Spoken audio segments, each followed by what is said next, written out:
La presidenta de la Cámara de Industrias se pegó una joyita el día de hoy en Ecuavisa y Teleamazonas. La señora María Paz Hervis pide que se le quite los subsidios al pueblo ecuatoriano, pero ojito con lo siguiente, porque después en Teleamazonas va a pedir que se deba subsidiar a los empresarios, así como lo acaba de escuchar. Una sinvergüencería más grande que esta difícilmente la va a haber, aunque no es nada imposible. Pero por el momento le quiero hacer escuchar cómo piensa el gobierno actual y sus afines para salir disque de la crisis. Escuchemos a la presidenta de la Cámara de Industrias.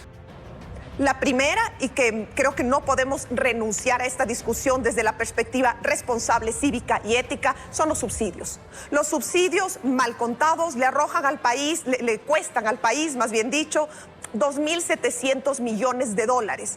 Es un subsidio inconsistente con la realidad nacional, que no beneficia a los más necesitados, todo lo contrario. Es un subsidio que lo que genera es una fuga de dinero del Ecuador, seguramente en frontera, y donde se benefician sectores que no necesitan ese beneficio. María Paz, entonces pero ahí creo que es también momento están los que sectores, asumamos con responsabilidad. Pero subsidio también reciben, por ejemplo, las industrias, el sector camaronero, el sector pesquero. Usted cuando dice focalicemos los subsidios, ¿se refiere también a retirarles los subsidios a estos sectores o solamente al transporte público o solamente a los conductores? Por supuesto que planteamos tomarlo con transparencia, con responsabilidad y con ética. Aquí nosotros no estamos defendiendo parcelitas de poder. Creemos que esto se debe hacer con responsabilidad, con técnica y con absoluta transparencia. Queremos un diésel eléctrico. ¿Y a qué me refiero con esto? El diésel, les voy a explicar, el diésel eléctrico es de 0,92 centavos. Y esto tiene toda generación térmica, todo quien genera electricidad en este país tiene ese diésel. Entonces, viene el Estado y dice, en las pocas industrias que tienen esta capacidad de funcionar solos, desconectados de la red pública, ustedes desconecten y funcionen solos, pero nos cuesta un diésel de $3.23. Imagínense ustedes la diferencia.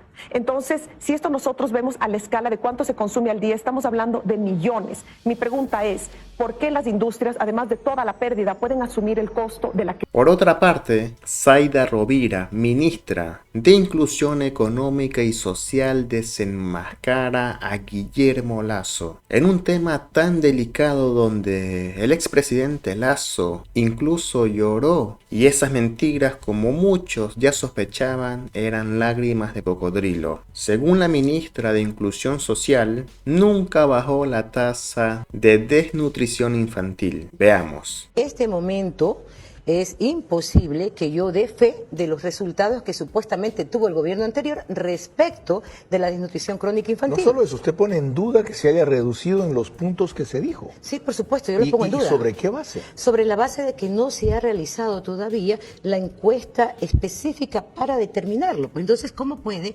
una administración decir, he bajado en tantos puntos si no se realizó la encuesta? La encuesta recién la va a realizar el presidente Noboa. ¿Cree que están sobredimensionando los resultados? Creo que por la realidad que tenemos de pobreza y extrema pobreza en nuestro país, es muy difícil que no superamos la pobreza, no superamos la extrema pobreza, pero sí superamos la desnutrición crónica infantil. Dijeron que lo han bajado en 5 puntos.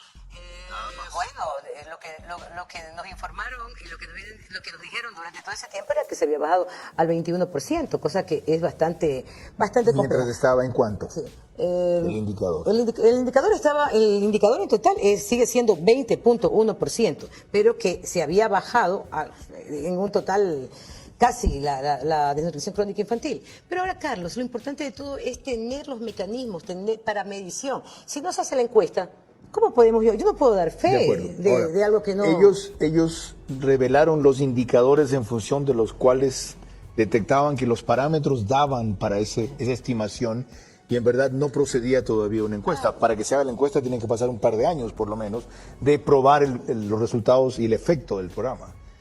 Realmente no existieron parámetros para la medición. Ese es el gran problema. Fue peor. Necesitamos. ¿Los inventaron? Necesitamos, Carlos, necesitamos una encuesta para saber realmente cómo se encuentra el nivel de desnutrición crónica infantil en la población. Ahora, sigamos en esto, porque fue el programa estrella de ese ministerio en el periodo anterior y el presidente Bueno, Noboa... no tanto, porque recordemos que el gobierno anterior crea la Secretaría de Ecuador Crece sin Desnutrición Crónica Infantil. O sea, el programa estrella Pero fue el programa estrella, el presidente Lazo habló de eso en todas partes. Pero es básicamente de la Secretaría. El encargado habló de eso. ¿Y la Secretaría de quién? O sea, el expresidente Guillermo Lasso le mintió al Ecuador hasta el último de sus segundos como presidente del país. Inaudito. Y como parte final, amigos, les quiero poner las palabras del asambleísta Carlos Vera, hablando sobre el tema de fiscalización contra los vocales del Consejo de la Judicatura. Un tema que no puede pasar desapercibido porque tiene gran valor para la justicia del país. Escuchemos.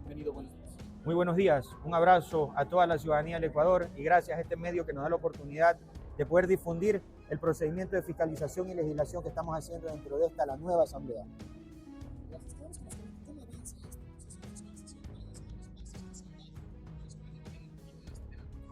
Bueno, en primer lugar es necesario hacer un antecedente. Recordemos que esta asamblea censuró mediante un juicio político a 2 ex vocales del Consejo de la Judicatura.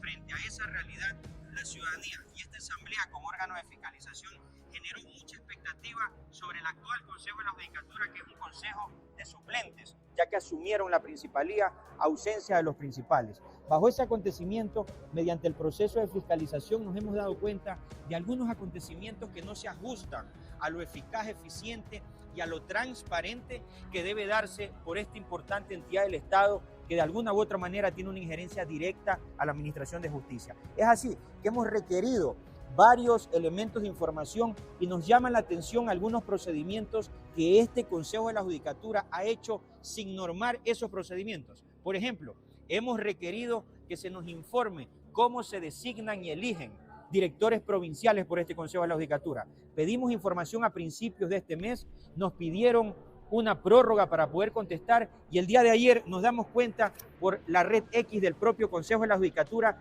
que recién ayer aprobaron el instructivo para poder nombrar directores provinciales de este Consejo de la Judicatura. Es decir, estimados ciudadanos, este Consejo de la Judicatura ha realizado hacer designaciones sin tener una norma para hacerlo. Consecuentemente, a más de los acontecimientos que hemos señalado, que las causales que fueron materia de censura de los anteriores vocales del Consejo de la Judicatura tampoco las está cumpliendo. Por ejemplo, el tema de la homologación salarial para nuestros hermanos trabajadores, empleados y funcionarios judiciales.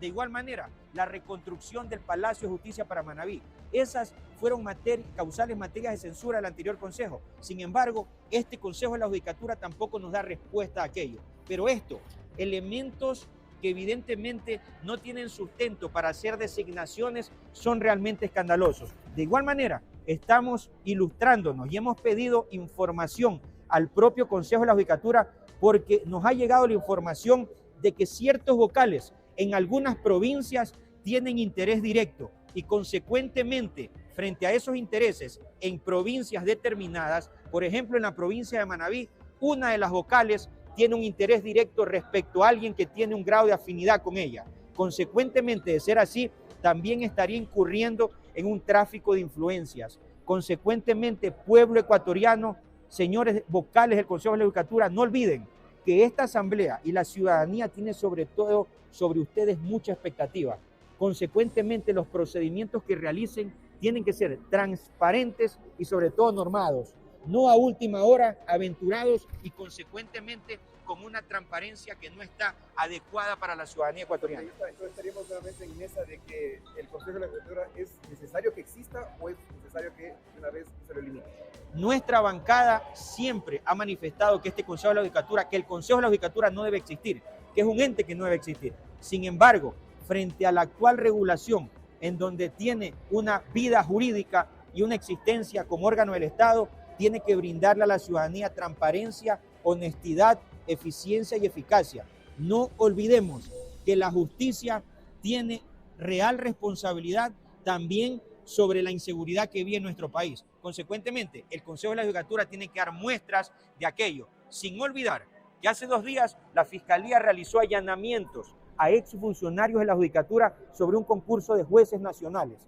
El concurso que el actual Consejo de la Judicatura, que parecería que está haciendo campaña para su designación definitiva, evidentemente ese concurso también debe ser declarado nulo, porque fue constituido bajo las mismas normas, bajo los mismos esquemas y con los mismos funcionarios que el día de hoy son materia de investigación por la Fiscalía General del Estado.